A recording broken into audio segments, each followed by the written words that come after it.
thank you all for joining. We've been setting up and getting ready for this great, amazing session where we are hopefully going to cook together, eat together, and have a great conversation with Yorm, who is the host of Items 13 podcast, an African food podcast, and Chef Adé out of North Carolina from Benin. And she's going to be cooking her dish for us. And if you are cooking, make sure you take yourself off, open your camera up so we can see you. Chef Adé can see you cooking and participating at the same time, and we can connect. That's what it's all about. So, you can start off and introduce yourself and Adé. Sure. I think we're just letting people in now. So as you're entering the session, it would be great if you could share in the comment box your name, where you're cooking from, and what you're drinking this afternoon. My name is Yorm Ackuaku, as Salid said. I host Item 13 podcast, which is an African food podcast. I interview African chefs, African food entrepreneurs, telling their stories from around the world and hoping that will inspire others, that will educate others on the variety of our food, the deliciousness of our food, and also help these businesses sort of grow or scale wherever they are in the world. Adé was a guest on the podcast. We had a great rapport, and she cooked for me one time when I was in North Carolina, and I thought for this session, she would be a great person to share her story and also share her culture through food. So over to you, Adé.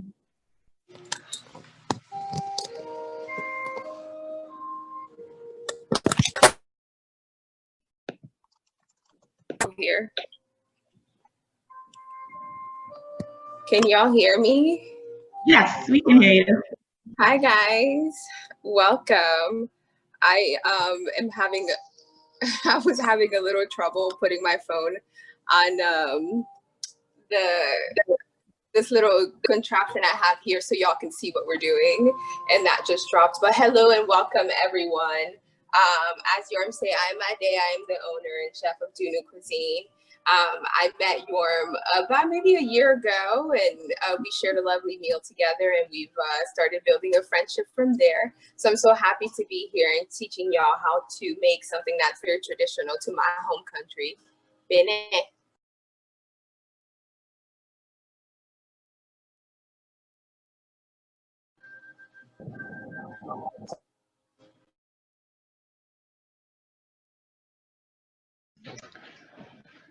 I think we lost your sound, or I did at least.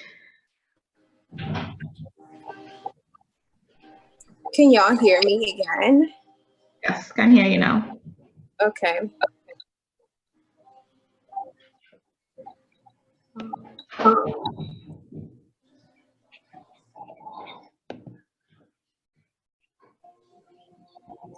So now, Yorm, I'm sorry. All I see now is like, it said my video stopped. We can see you. You're still moving. Yeah, we can see you just fine.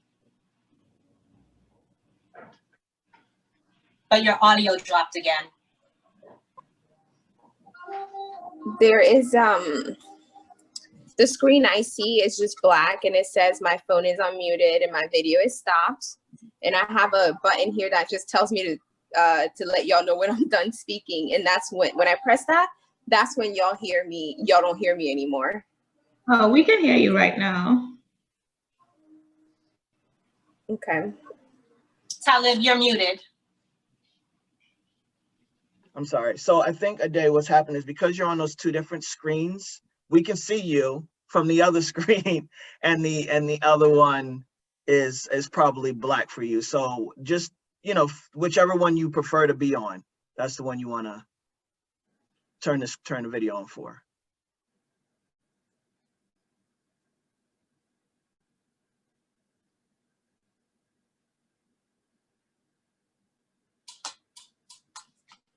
Okay, we can see you fine.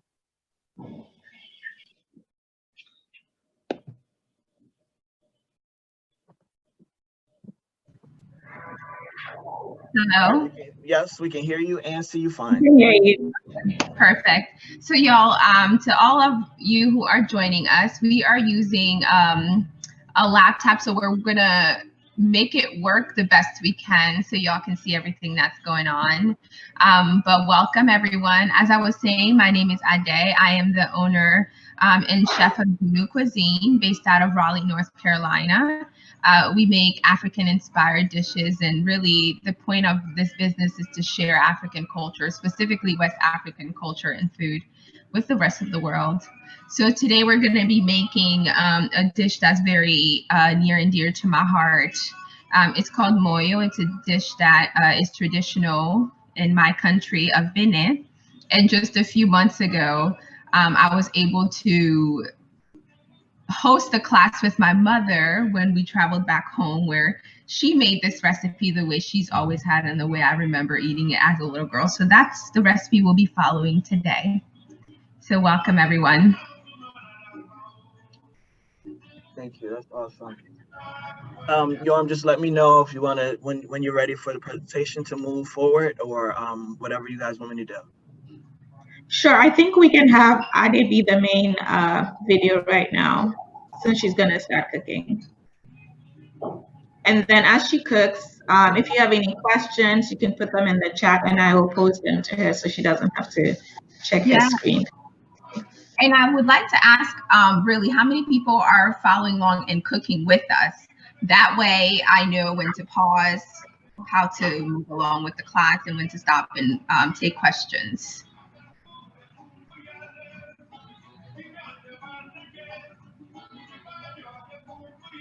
Okay. So the first thing that we're going to start with, actually, we'll go ahead and start with getting our fish marinated and into the oven, because that's probably going to take the most amount of time. So I don't know, y'all probably can't see this because I can't see it on my screen. So this is the fish that we're going to be using. It's a whitefish. It's a striped sea bass. And I have cleaned it. It's scaled, gutted, and like we've patted it dry to get as much moisture out of it as possible. But over here, what we're going to marinate our fish with is this. Sorry, everything good? We can see you, we can hear you. What we're gonna marinate our fish with is the same thing that we'll marinate our plantains with. So we'll make that first. So I've just have a sweet white onion. And I choose sweet white onion because we're putting a habanero in there. So it's gonna break down a little bit of that spice. So we'll use a habanero about this size. And traditionally at home, we have a grinding stone, which gives a whole different flavor to this entire meal, y'all. A blender, just as convenient as it is, just doesn't give you the same thing. I can promise you that.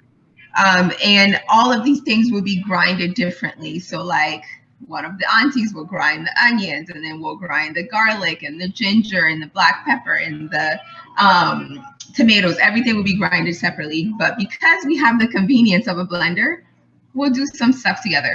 So I have a whole sweet onion, maybe about an inch of ginger that's gonna go in there. And y'all, this is basically the holy trinity of African food, guys. Onion, tomato, garlic, ginger, and a spicy pepper. That's in like everything that we make. Right, and just for, I don't know no one has said they're cooking along, but just to clarify, because we don't tend to have measurements, right? We tend to cook with our eyes and our sight and just try to feel it out for the most part. I'm cooking along. Yes, hi. Okay, awesome. So in your blender, I see you have your onion, your habanero, garlic, and ginger. That's beautiful. And the bouillon. It's the bouillon as well, right? Yep. So as Yorm was saying, I don't ever remember being taught how to cook. I remember being able to sit somewhere in the corner of a kitchen and be very quiet and do what I was to do. And so we don't have recipes. Because I'm used to this American type of lifestyle and working in kitchens, yes, of course, we kind of have to put some numbers on there, but that's not how we cook, y'all. So we're cooking the way that I was taught how to cook. Or actually, that's not true. I wasn't taught how to cook, how I watched people cooking, and now somehow that information just transcended to me in my mind. So onions in here, garlic, my ginger, my habanero pepper, and I have mashed mine. So I'm just gonna go ahead and add some of my bouillon in there. And if you blend yours and you see that it's not really blending very well, just add a little bit of water to it and it should be fine. So I'm gonna go ahead and blend that. And then while you're blending that, I want to go back to the fish, because it sounds like you got it whole and you did all of the cleaning and gutting yourself. If someone doesn't have the stomach for that or just the skill set for that, what do you recommend? Oh, yes. So if you have like a local fish market or seafood market, I always recommend that because the seafood is going to be incredibly fresh. We have one here, and typically it's like every day that the fish has arrived in this market. Or if not, Whole Foods, which is nationwide, they usually have a really great assortment of fish that's available. So that's where you can get it.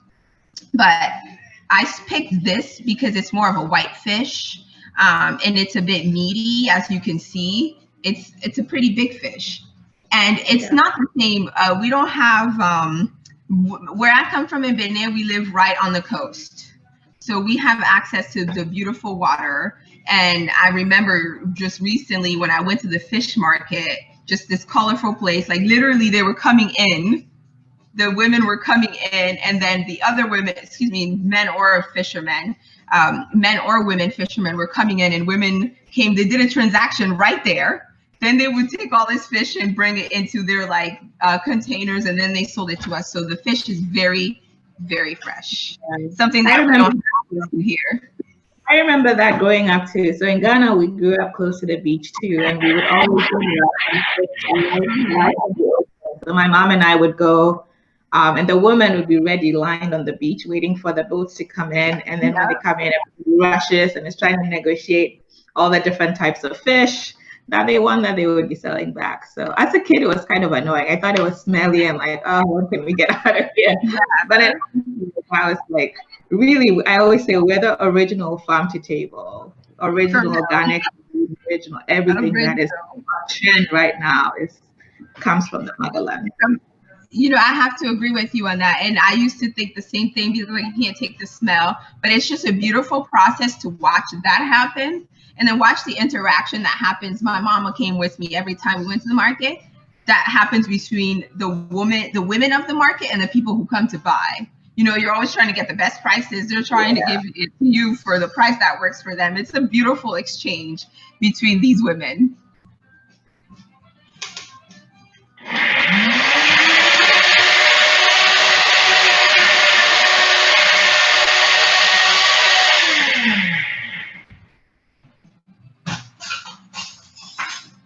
All right, sorry y'all, that was very loud. But this is what it should look like now. I actually need to grind mine a bit more. Ooh, y'all can't see that. You can. But this is what that should look like now. And what we're gonna do, I'll go ahead and marinate the fish now, and then I'll just grind it a little bit more. But if your fish looks like this, if it looks like this, you just want to make a couple slits going straight down your fish so that all these spices can actually really get in there.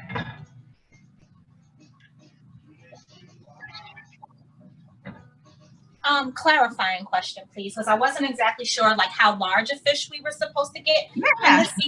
In this season, like a 4-pound? Oh yeah, that's good. I can see your fish. That's fine. So we're not gonna use, you can use most of it, but we want to save a little bit for your sauce. Perfect. So this is what your slits, if y'all can see, that should look like. If you open it up, you can kind of access the fish really well. It's on another interesting thought that came to me just now is when I first moved to the US, and I don't know if that was the experience too, because we are so used to, at least growing up, I was used to handling like whole foods, for lack of a better, like the whole fish. We would kill chicken in the backyard and like we would use all of it, like in all different ways. And so coming to the States and seeing like just a naked chicken breast or like a fish fillet to me was just a whole mind boggle. Yeah, like what is that? You know? Yeah, it's an adjustment for sure. So I feel I came at such a young age.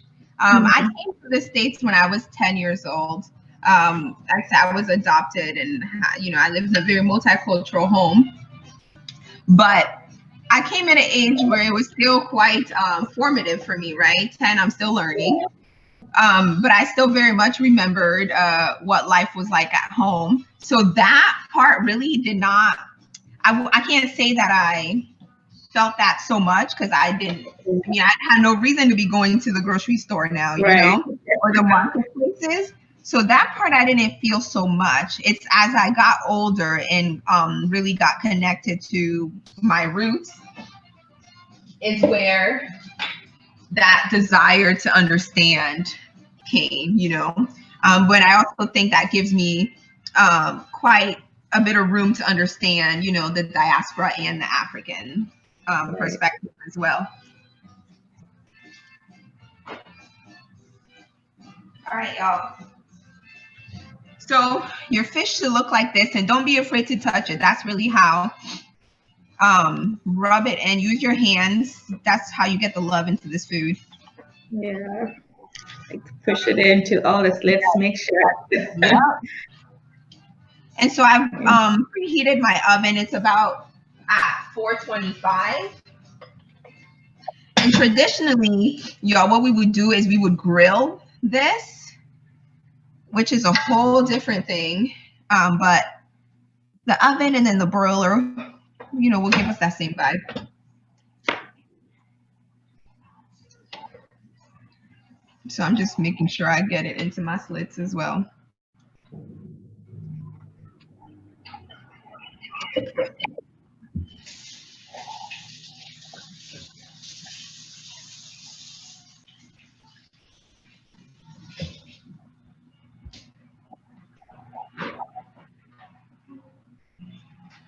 I'd love to ask where everyone is joining us in from.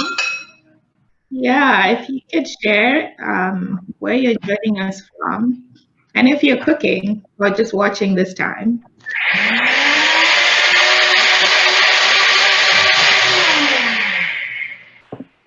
I'm just watching, but while I eat lunch. But I'm joining from Brooklyn, and I just really love this format. Beautiful. Awesome. Thank you for joining us. All right, y'all. So fish is good and ready. I'm going to stick that in the oven now.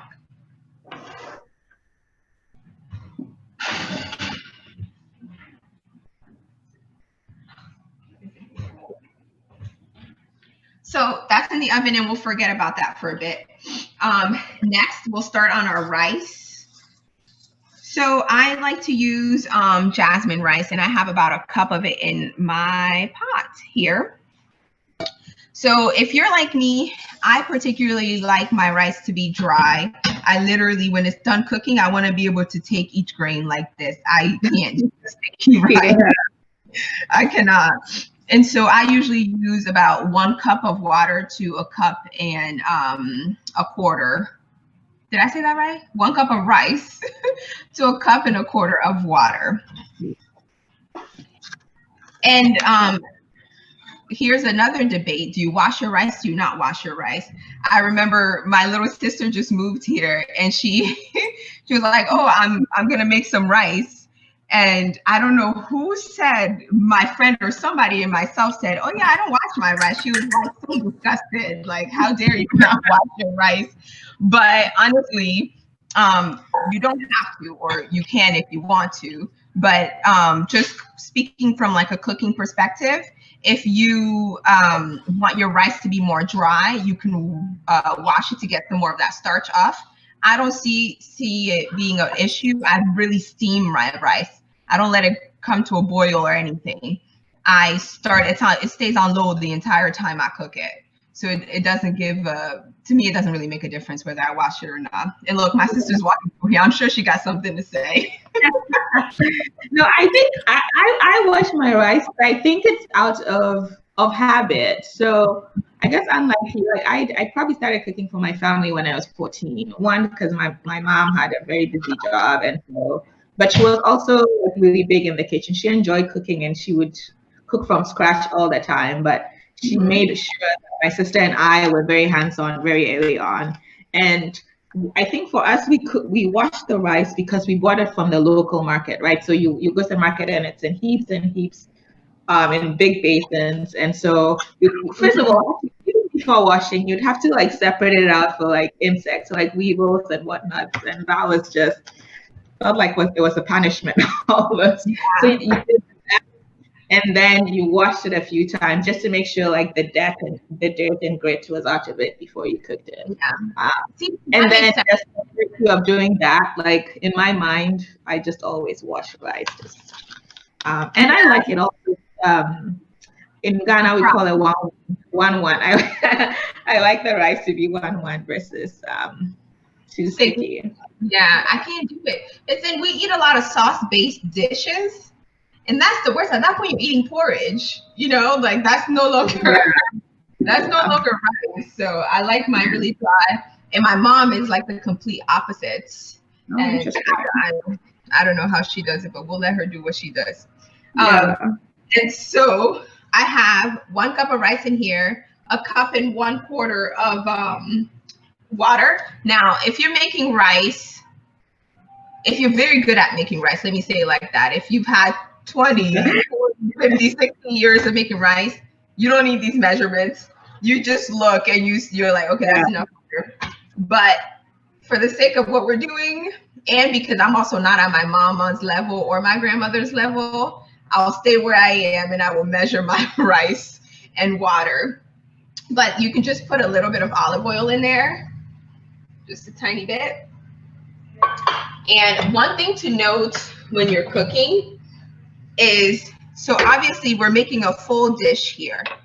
So you want to be mindful of your seasoning with everything, because when it comes together, you're eating everything together. So you want to make sure that it's all balanced with your salt, your fattiness, your acidity, your sugar. That's the part where basic and like knowledge of cooking is really important, because I don't want to over salt my fish, because again, I assume my rice because there's salt in my fish, and then there's going to be salt in the sauce that we're eating with it. So you want to be mindful and think about, have a holistic approach of cooking when you're doing it, so you understand how flavors work together and really give them time to do what they should do themselves on their own. So I'm just going to put just a little bit of salt in here. And if y'all have got your bay leaf, whether it's dry or fresh, somebody said, am I the only one freaked out by the fish watching me? To answer your question, I'm sure there's a lot of other people, but we're used to this. It's so fun, and that is such a cultural, I don't know, it's so interesting to me when people say that, because, and I don't want to, I think I'm going to freak people out when I say this, but like as kids, like at least in my family, but I feel like a lot of people are growing up, we actually really used to like the eyeball of the fish. Like my siblings and I would fight over the eyeballs of the fish, and my grandma used to tell us that it made you smarter or whatever, so we'd fight over that so we could have it. So it's interesting. It's so very funny when people say that. I have some of my clients that I cook for, they have young children, and I remember a couple weeks ago I made a roasted fish and I left the head on and everything, and the kids were so freaked out by this, and I was like, listen, you know, I just want to tell you, I'm African, I would never serve you a fish with no head on. I just wouldn't. The mom said it was okay, so So let's try it. Yeah. And It then- actually odd. It looks very odd to me without the head on. So Doesn't it? To me, Yeah. it really well. It does. Okay. yeah. So I just have my sister's bringing me a bay leaf. We planted a bay leaf plant out here, and it takes forever to grow. It's been here for 2 years, and I think I have like 10 leaves on there. It really is a process. So she's bringing one, and we're gonna put it in here. So if you are cooking along with us, please let me know what step you were on here. If you've got your water, your rice, your oil, your salt, and your bay leaf in there, because we just want to cover it and we'll forget about it for the next 15-20 minutes. So I'm gonna drop my bay leaf. And Yep. you said this is a little different from how I cook rice, but on low for 20 minutes. On low, yep. And then we'll just forget it. And you'll start to smell it. It's very aromatic. Even at home, this is they'll usually put the rice up to a boil and then cover it. But rice should just be left alone. Forget all about it. Yeah. Is there a reason you choose to use jasmine rice? Oh yes. So I grew up in a Puerto Rican home, and I've used all type of different like rices. Jasmine rice I like to use 2 rices actually, jasmine and basmati. Jasmine rice is very aromatic, and it has its own flavor that the other rices just don't have. And basmati rice is very similar too. So depending on what I'm gonna cook, I'll use either basmati or jasmine, because basmati tends to have longer grain as well. Yeah. And so jasmine, and that's why I like it, because I get to still have that dry, Right. I call it flaky rice. Yeah. Not to bring up this over debated conversation around jollof, but for me, I feel like that's the difference between that's one of the major differences between Ghana jollof and Nigerian jollof in that debate is the rice that we use. And so Nigerian jollof tends to use like a shorter, fatter rice, like Uncle Ben. I don't know if what variety that is. Whereas most Ghanaians will use like a long grain rice, like jasmine or basmati. I think that in addition to the type of sauce that we tend to use is what makes it different. So I'm always curious to choose the kind of rice that they Yeah. So if now that we're done with our rice, we're gonna go right to our plantains. So I've cut my plantains small like this. When you alloco, in my country they call it alloco, in Ivory Coast they call it alloco, in Ghana they call it kelewele. But basically it's marinated plantains. That's marinated in this, and I think maybe some places do it a little bit differently. You might have to tell me how they do it in Ghana, but where I'm from, we use the onion, the garlic, ginger, and a little bit of pepper, and it's all in the way that you slice it.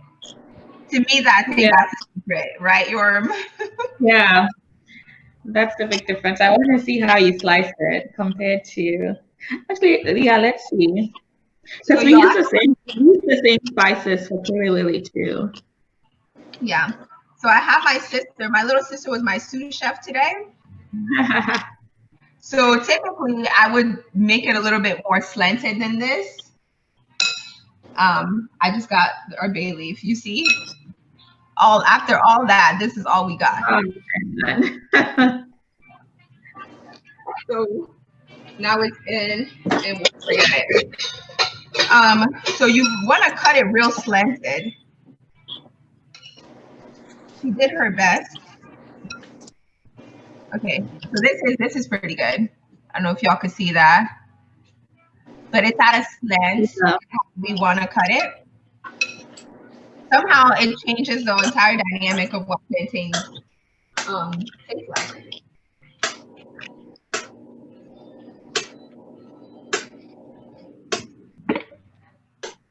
So I'm putting a little bit here. Are we using the same marinade that we used for the fish? Yep. Okay. And you don't need so much, just enough to coat it. And Yorm, I don't know if you eat your plantains like this, but even me, I would be like, I would take it like this and eat it. Yeah, eat it raw. Yeah, yeah. We used to do that as kids quite a bit too. I think it annoyed my mom because she had in her mind portion sizes for the family dinner, and would sneak it in the oven and the raw pieces of plantain. Yeah. But in Ghana too, I'm sorry, go ahead. No, go ahead. I was gonna say for Kilawele, I don't know how you ultimately serve your plantain, but we do serve it ultimately, or the authentic Kilawele is served with roasted peanuts, groundnuts, what we call them, the peanuts. That's a snack. But then if you're eating it as part of a main meal, then it's on its own with whatever they're consuming. Yeah, we don't. You can eat plantain with anything. I think anything you eat. I love plantain. I use it in everything that I do. I make pasta with it, which, you know, if you are like super gluten free, I always like to find creative ways of using plantains, even in like traditionally other cultural dishes that are traditional to different cultures. I love to see how I can incorporate plantain into that, or cassava. Those are like the two big things for me. How do I make the dish more African? But with us, what I learned recently when I went home is I asked my mom, I said, Mom, can you make me alloco? All she did was fry up plantains. I was like, what happened? What happened to this seasoning? So that's the other thing that I always try to, at least in Ghana, from a Ghanaian perspective, is that we have separate. So Kilawele in itself is the spiced plantain. But we also just fry plantain and use it. So if you're gonna have it with what we call red rice, so like a cowpea, like a bean stew made from black eyed peas. Oh yeah, just regular fried plantain. That's basically it. You don't even need that much. Maybe you add salt, but I don't tend to do that. But Kilawele in and of itself is like a specific plantain dish. And I think one of the things, so sometimes I will say, this is a pet peeve of mine, like I'll go to a West African restaurant or whatever, and then they'll have Kilawele on the menu and I'll be excited, and then it turns out to just be fried plantain. Because there's a difference. A big difference. Yeah. And I was like, Mom, what are you doing?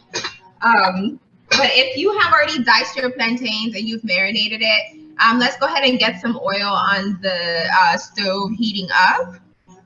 And while we're doing that, we can work on our sauce. So if you're at a place where you're okay with that and you're ready, let me know, because we'll move on to getting things for our sauce ready. How much oil did we need for the plantain? Just to be... So about like maybe up to half, depending on the pan that you're kind of using. Right. You want to deep fry this, you want to deep fry it, so you want all your plantains to be covered. I'm cheating, I'm using a fryer. But if you are doing this at home and you're just using a pot similar to this, maybe about a little under halfway of this, and that should get all your plantains submerged in the oil. And while I'm waiting for responses, yes, Camille, I love plantains too. I'm going to check on the fish and see where we are with that, if y'all want to check on your fish too.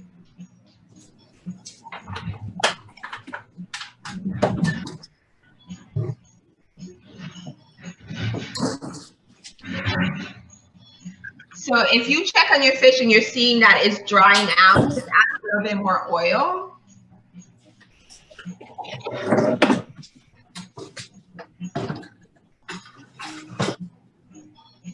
And mine is actually looking like it's quite good. I'm gonna broil it in a few minutes. How long has it been in there now? Like 50 minutes? Yeah, about just a little bit under 20 minutes. I would say that's how long it's been in there. And fish cooks really fast. And the very last step, I probably have 2 more minutes on this. And the very last step will be to broil it, so we can get the really crispy skin. Erica, how's your fish doing? You know what? Can you hear me? For me, honestly, I feel like I need a little bit more time on mine. And it might just be because of the size. Oh yeah, you need bigger fish, yeah. Yeah, see? Okay, what is your oven on? I actually turned it up to 400. Perfect. Yeah. So Yeah. I didn't cook in the outside faster than me. And when we get to the broil step, like it'll cook even so much quicker. So we're good. Have you chopped you finished with your plantains and the marinade is on there? They're sitting being marinated, yeah. Perfect. So is your oil on the pot being heated? Yep. Perfect. I don't know that it's not ready just yet, but yeah. Okay, perfect. So while we're doing that, while we're waiting on all of these things to get to a finishing point, we're gonna go ahead and blend our tomatoes so that we're ready for our sauce. I've still got a little bit of marinade left. The tomatoes can go right in that, right? So you can, honestly, yes, you can literally put your tomatoes right in there. And 4 of them, correct? 4 of them is good, yep.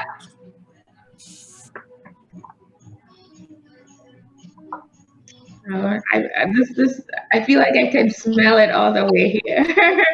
I need next weekend. This will be on my plan for next weekend. Yes. Sounds so good. It's such a simple and a quick dish to make.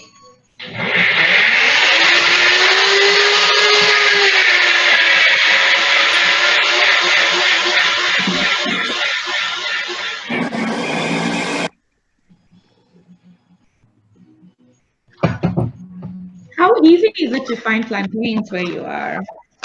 So it's not very difficult. We have in like a Spanish market here and a international market here that allows me to have access to it. And funny enough, Whole Foods also has plantains. Oh, interesting. Right, but they have it. They have it, so we'll take it. And the one place that always surprises me that they don't have plantains is Trader Joe's. Because they're very much like we like to take original places and give you. Yeah, I'm really surprised they don't have plantains, but you know, hey, that's okay. Maybe one day they will. And more variety of plantain chips too. Yeah. So that's I prefer to use Roma tomatoes because they're like super juicy and they look closer to the tomatoes that we have at home. And they just have a lot of juices in them. Okay, perfect. That's a good point. I will remember that. I always tend to like it's a hit or miss for me with tomatoes. I'm trying to make like traditional stews. So I'm like always trying to figure out what's the closest to what we get at home. Yep. It's the Roma tomatoes are so good. That's why Italians use it when they do their pasta sauce because it really it's a lot more juicy. So my rice is good. Like for marinating, those are going to be so quick. Our fish is in the oven. If you guys are ready, we can start the base of our sauce because that's super easy.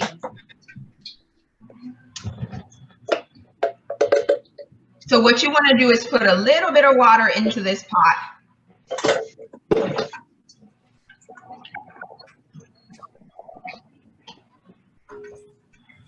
Like just enough to cover the bottom? Yeah. Literally just enough to cover the bottom. And if you have your tomato paste, you want to add maybe a tablespoon of that.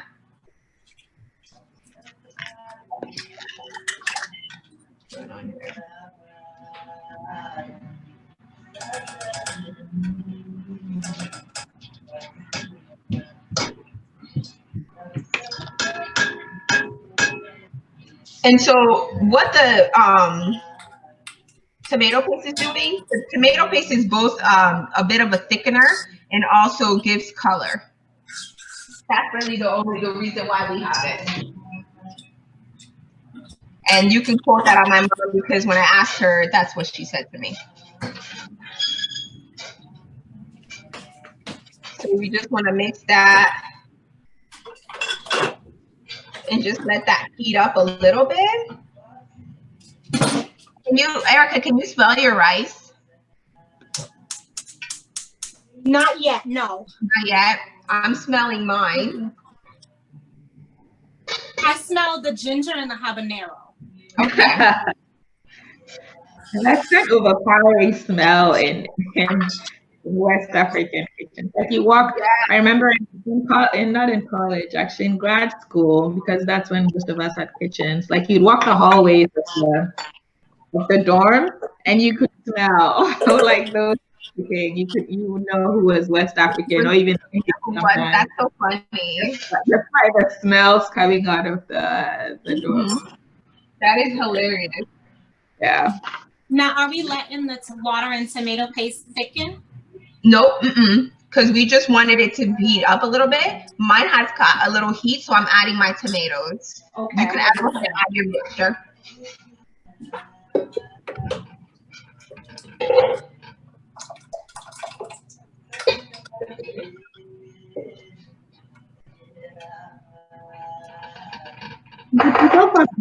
Yeah, food pretty spicy. So I'm glad you brought that up because that's a great thing for us to discuss about a misconception of Western African food. While we do enjoy a nice kick, we do like our food to be spicy, but typically the food itself is not particularly spicy. We usually will do a pepper sauce on the side that we add. We call it kima. In my country, I know y'all have shito in Ghana, but the food always has a bit of kick to it, but it's not to the extreme in my opinion that people is. You can always have that. Typically, when like people ask me and they're like, "Oh, we would like a private dinner," and then we get to the conversation about spice level. The belief is that West African food is just this spicy, intolerable thing, and that is not true. I'm here to dismantle that. It is a lie. Okay, our food is flavorful. I'll tell you that. It's very potent in that sense, but you can have the option of having very spicy food or not if you get your kima or your pepper or your shito or whatever on the side. Yeah. So that conversation is also interesting to me because people say Ghanaian food tends to be really spicy, and I don't know if it's by virtue of having grown up in it, like you just your palate to it, so you're like it's fine. I remember there was a Kenyan chef who came to visit in Accra and took him to a chop bar is what we call it, like a local shack situation where you can have fresh local food made. And we had food like soup, which is one of the things that one of our local foods. Yeah. And for me, it was like the basic. This is like base level, in terms of spice at least. And he was like sweating and like snorting through his nose. And I was just, working my way through my food like it was anything else. And I thought that was pretty interesting that our tolerance for spice, even within the continent and within the region, sub-regions is very different. Yes. Our tolerance is quite high. I would say that it's very high. But Indian food could be the same way. Asian food could be the same way. And so what I want to do in my life's work is to make sure that if we say the Asian food, Indian food can be spicy, and we don't use that as an excuse not to try something that we don't know or have never had before. Let us not do that with African food as well. If you've never had it, go out and try it because it's delicious. And particularly if you are in the South and you are in the deep South and you eat Southern food, I challenge you to really explore that and go deeper into the Southern food that you eat. When we take greens, for example, collard greens, that's not something that was just native to the South. When we look at black-eyed peas, also non-native to the South. When we think about rice, when we think about okra, not native to the South. So I really implore you and challenge people to really dig deep and see the history of food and how things got here. And the same can go for Africa too, because plantains is not something that's native to Africa. You know, it came to us by way of the of trade. So let's keep that in mind and not write off West African food because of something we think it is when we just don't know. Yeah. And I was just listening to a podcast this morning where one of my Ghanaian chefs that I totally look up is talking about how we really need to figure out how to put our food at the forefront of all of the discussions around, I don't want to say food trends, but like the way, people are shifting and moving towards, whether it's for dietary reasons or, allergy reasons, or just true they want to eat healthier. They're looking at gluten-free, they're looking at vegan, they're looking at keto, all of this stuff. We need to be thinking about how we can package or market or brand our foods as the natural way to do it, because a lot of our foods are naturally occurring, like you can have plantains in all sorts of different ways, and it's vegan and it's great. You don't have to, kill yourself to death, if you will. Different things you can do with vegan and chef, and you have somewhat of a relationship with Chef Pierre and what he's doing, with Fonio, for example, I think is fantastic. And so I just don't know what a scalable way there is to do that, but there needs to be more education, because for me, the more people know about that, the more they patronize that. It's an economic cycle, right? Then the more demand there is for it, the more the farmers back home will grow that so that they can, have an export-import market to be able to do that. And that is, I think, is a way to get economic prosperity back home to people that are in the trenches. And so it's not just about the branding and marketing and glossy part of it, but it could have a real impact, right, on the concept people think about. What can I do to support people back home? So it's something I always think about. I just don't know what the solution is. I think if we think about agriculture, maybe that's a place to start, right? Yeah. Just like Fonio. And I would say there are a lot of farmers, especially Black farmers. Here in North Carolina, we have the most of all of the state, the most amount of Black farmers, which is a beautiful thing. And I'm very proud to be in a place where that's possible. I think that if we're able to connect, like bridge the gap between Africans and those of us who are in the diaspora in a very, like you said, not a very superficial way, but in a way that is so much deeper. So like if farmers here could connect with farmers back home and find a way for us to like bring the two together in exchange, that would be a beautiful thing. And that's like my goal. That's something I'm hoping to be able to take part in doing.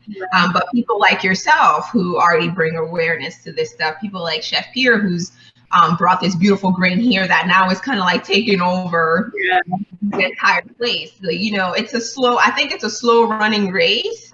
But if we keep going, I think we'll be able to do it. Yeah, and I think for me, part of the work that I try to do at least is also to push.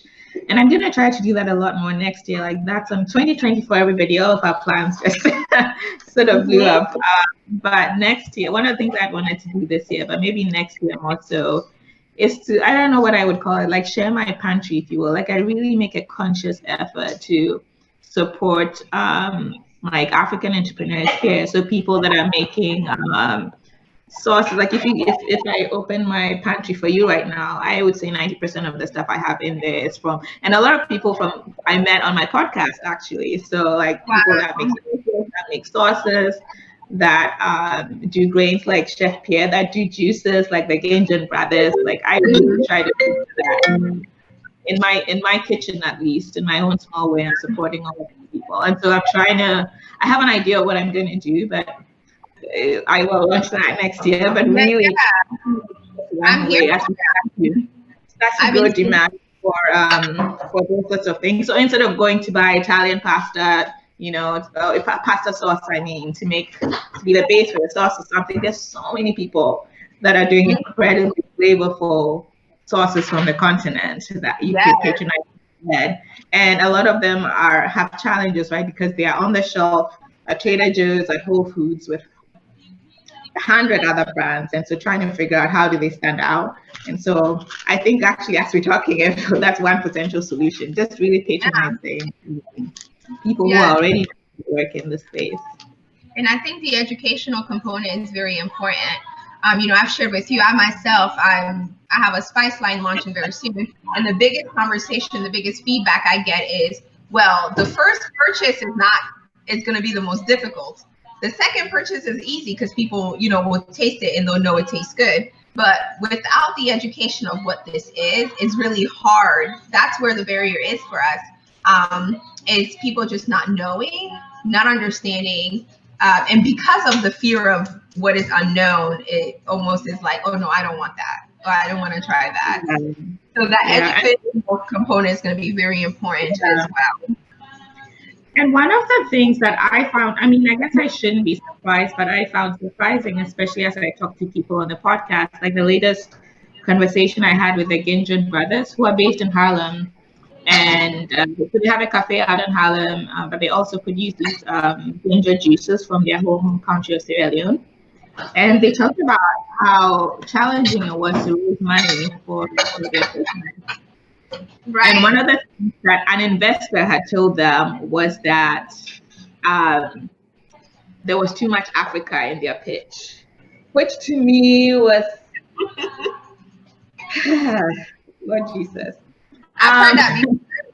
I was just like, to me, that is actually their unique value proposition in the marketplace, is that we're different in this way because we are coming directly from the source. This is a unique traditional recipe that we're bringing to the market. We're not just any other juice brand. And I was just probably more head for them on their behalf of them, like, wait, there were people's dreams here. Yeah, and it's so sad, Very, very much so. It's crazy. And then even someone else I interviewed a couple of weeks ago too, based in the UK, and she was telling me, so she was more on the supper club side, so they do pop-ups and whatnot. And she said in the beginning, when she was trying to get out there, they would serve food, and just the questions people would ask. Mm-hmm. Someone who asked if the food was clean, because it was their first time at an African food pop-up, and so they just wanted to make sure that the food was quote unquote clean. Oh, and man. I said, I'm just glad, I don't advocate violence, but man, I don't know what I would have in his shoes. Like and especially for us, and I think about the way we cook, like it's communal, it's family, like you put a lot of love into the thing, and then someone looks you in the eye and that's if it's clean. So hurtful. Yeah. So hurtful. Yeah, so stereotypes. So just coming back to what you were saying about education, there's certain stereotypes that I didn't even realize was still, maybe that's ignorant of me, but I just didn't realize that at this level, we have people with that mindset. Mm-hmm. Erica, Erica. How is my what? How's your fish doing? So the snapper is still not the right temperature for me, and once the fattest part of the fish, so I just popped it back in, and probably when we boil it, it'll be okay. But my rice is done, and so are my plátanos. And my next question is, the remaining habanero, garlic, onion bouillon, we blend that and it goes into the tomatoes? No? Yes. But you had some already left, right? Yeah. But it was only a teeny tiny bit. Maybe like a tablespoon? Tiny bit? Maybe a little less, yeah. Okay, so taste your tomatoes, see what the spice is.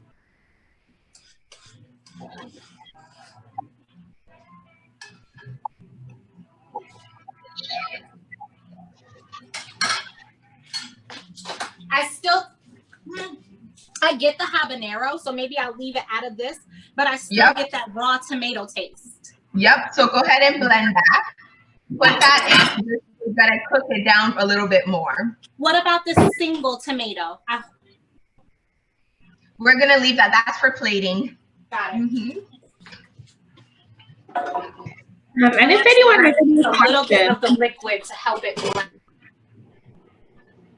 I don't have a question, but I'm excited about Erica upstairs cooking right now, and I'm gonna eat that that red snapper momentarily. So I'm very excited. Yes, Erica, I heard plátanos, so that was a very Spanish way of saying plátanos. So where are you from? Family is from Puerto Rico and St. Thomas and St. Martin, so I'm well versed in rice and fish eyes. Yes, that plátanos hit home for me. Puerto Rico, what part of Puerto Rico? So we're from Bayamón and Mayagüez. Okay. My adoptive mother is Puerto Rican.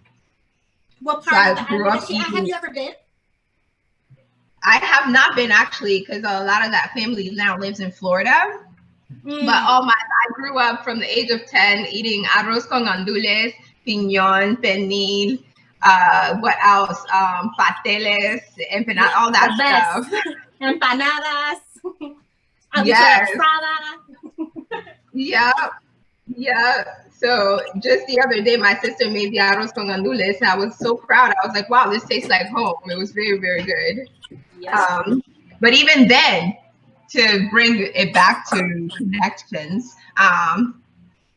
when I look at Puerto Rican food even, and I see like the way that we make our sauces, and like arroz con gandules, the rice and beans, and any of the habichuela sauces that we make as well, it makes me think very much like the similarities that there are just in cultures, and how we're more alike than we think that we are just generally as people.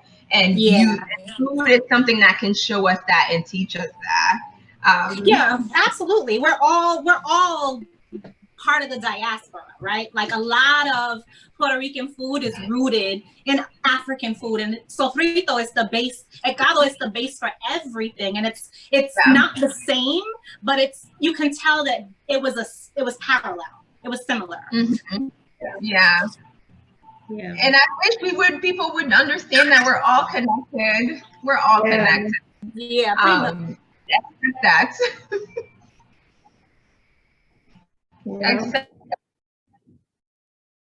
Accept it. So I actually took my fish out because it's in a good place, and when I broil, this is too hot. I'm not there yet.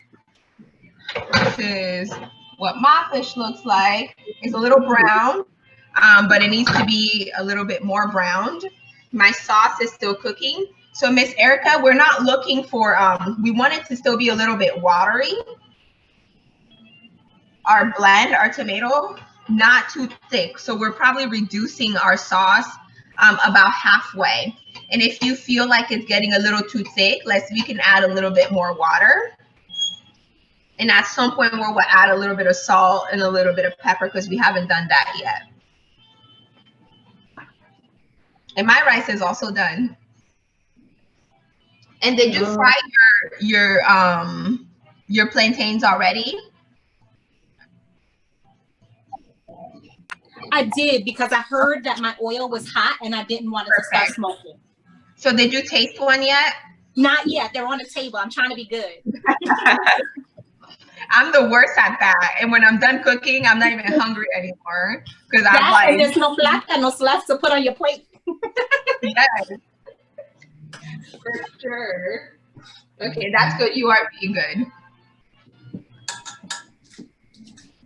Oh, so Damien said it never sounds that good when I order it. Damien, do you mean the plátano? Like which part? What doesn't sound that good when you order it?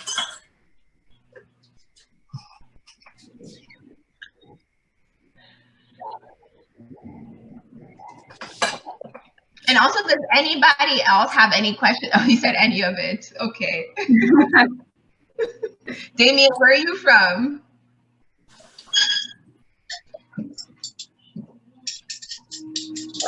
New York City.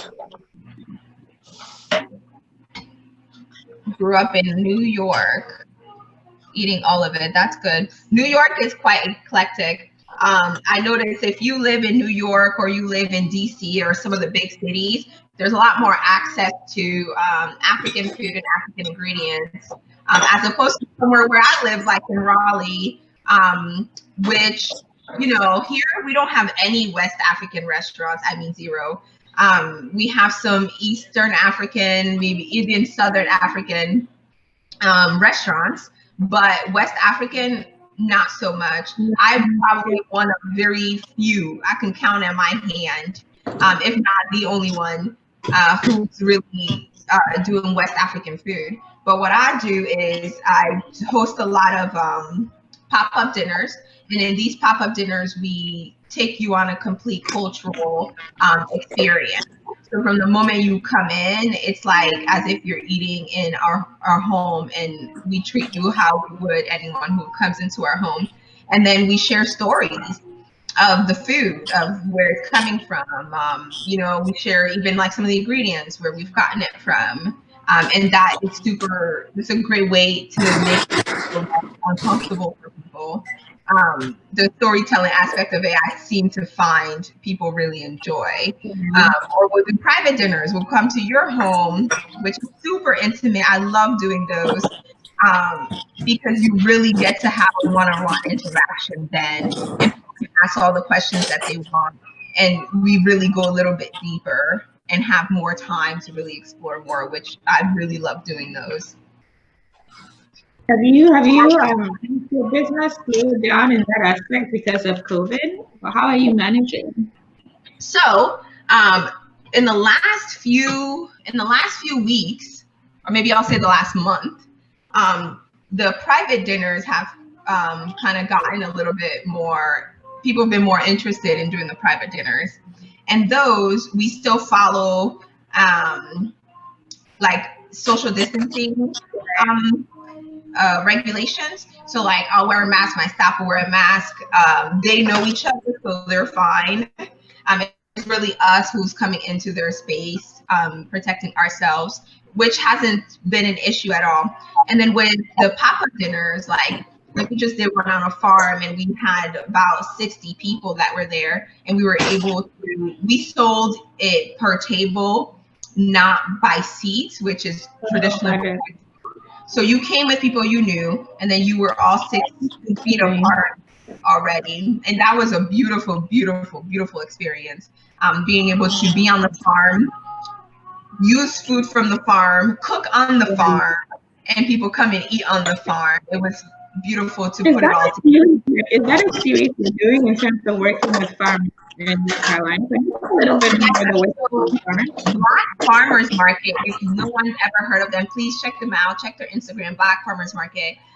They are an organization out here in North Carolina that hosts a farmers market that really highlights our Black farmers out here. And then they go beyond even just the farmers. They'll have like spices. They'll have all different types of products on there. So we, my collective, the Kaiayo Collective, in collaboration with the Black Farmers Market, we did this dinner last month. There's another one now where they're in collaboration with a different catering company. But really, the point of these dinners, and it is going to be a series, is to be able to bring it full circle, connect farmers to chefs, and then the foods to the people in the community. So it's a great agenda. Yeah, that's awesome. It's amazing. Very good agenda. Yeah, keeping track of time. So we have about, I would say, 5 to 7 minutes left. Yeah. So I'm putting my fish in the broiler right now. I just did the same thing. And I'm dropping, because I have a fryer, it's going to take less than 2 minutes for these things to fry. But Erica fried yours already, right? Yes, those are done. Mm-hmm. feel like my tomatoes are still loose. So Yeah. I'm just gonna turn it up to help it. Okay. So I'm gonna go ahead and add a little bit of salt into mine. Mine's in a good place. Yeah, I added It's salt. down and a little bit of pepper I will add to it as well. Just cracked black. Yep. So I noticed the black pepper from Benin is very different than any black pepper I've ever tasted in my life. Oh, interesting. Yes. And so I learned that we're very big on black pepper. We use that in a lot of our cooking. And it's very aromatic. It's like, it has like floral notes. I'm not sure. I'm studying more about it to like understand why it's so different. It's very strong. It's quite potent. And it definitely has a different aroma. And the floral notes is really what gets me with it. It really comes out. Is that going to be in your spice line? It is going to be in my spice line. I use it now. Because I was going to say, I don't think I've ever come across it anywhere specifically. Oh, yeah. Those tomatoes are so good. Oh my gosh. I should have picked too. They're good. So sorry, I didn't mean to cut you off, but I just tasted it. Oh my God. It's in a good place right now. Mine is very good too. So we just let this broil. Almost there.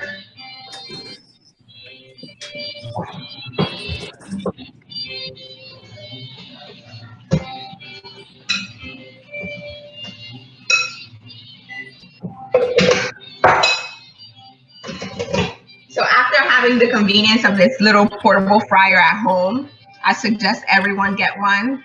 If you are someone like yourself, Miss Erica, who makes empanadas, please invest in a fryer. It'll make your life a lot easier.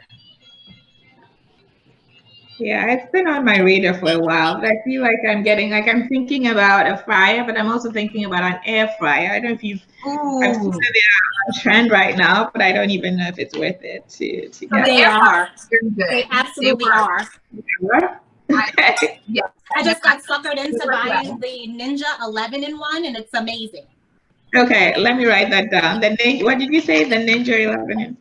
It's I can show it to you, but it's an 11-in-1. I literally got rid of like 7 appliances because I only needed this one.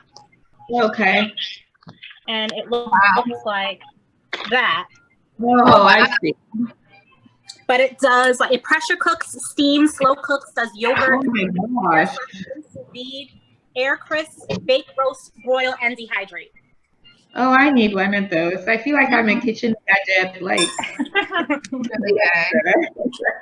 So, Miss Erica, while we're waiting, I'm just gonna prep my tomato for plating. And so I halved it long way and then another half this way. Okay. And then I'm gonna cut it at an angle. Got it. Just because I know Hoover does this sometimes and we'll just cut you off. Just so you know, we have 3 minutes left. Yeah. So now how do we plate? Rice, fish, tomato sauce over the top? Your tomato sauce is gonna go on your fish. As soon as we bring it out of the broiler, we're gonna pour the tomato sauce over our fish, and you can leave a little bit out to put on your rice if you want to. Oh, fish is ready. Perfect.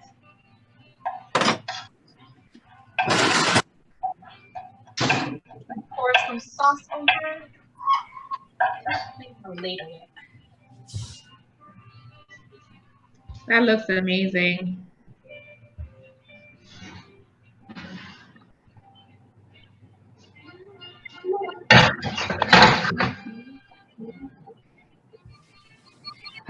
That's a beautiful sizzle. Yeah, that looks so good.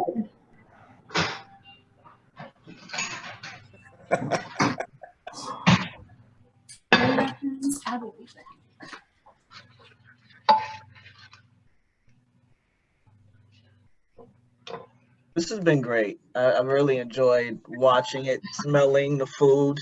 Oh yeah, you can smell.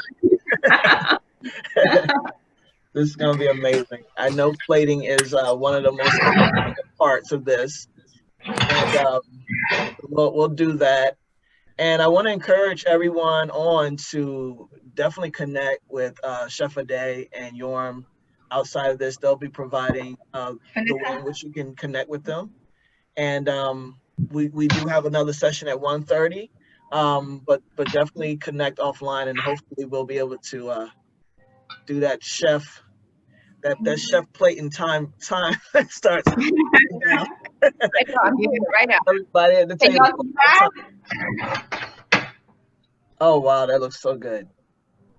Nice. So just go ahead and pour that on there.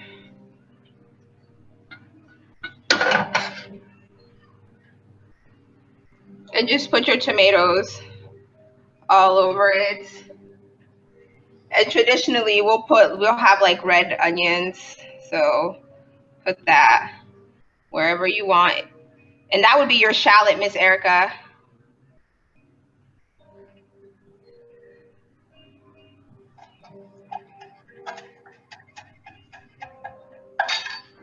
And just some green.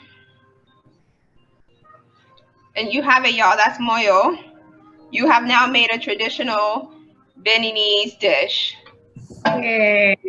That looks amazing, Adé. So thank you guys so much for joining us. Oh wow. Thank Nice, you. nice, That's nice. great. Thank you. Thank you. Erica's coming right back in to show you her Yeah. her masterpiece. And you get to enjoy it later. Yes, I do. I'm looking forward to it.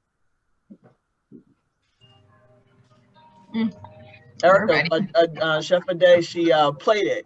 Show her again. Oh yes, please. I'm sorry, I plate. dropped briefly. That me.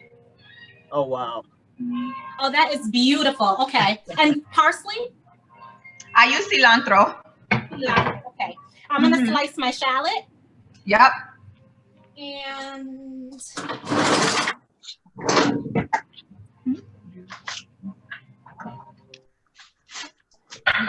Well, thank y'all so much. I really appreciate Yes. it.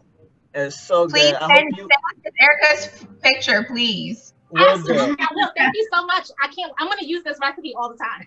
Yay! I'm so glad. I'm so glad. Yay.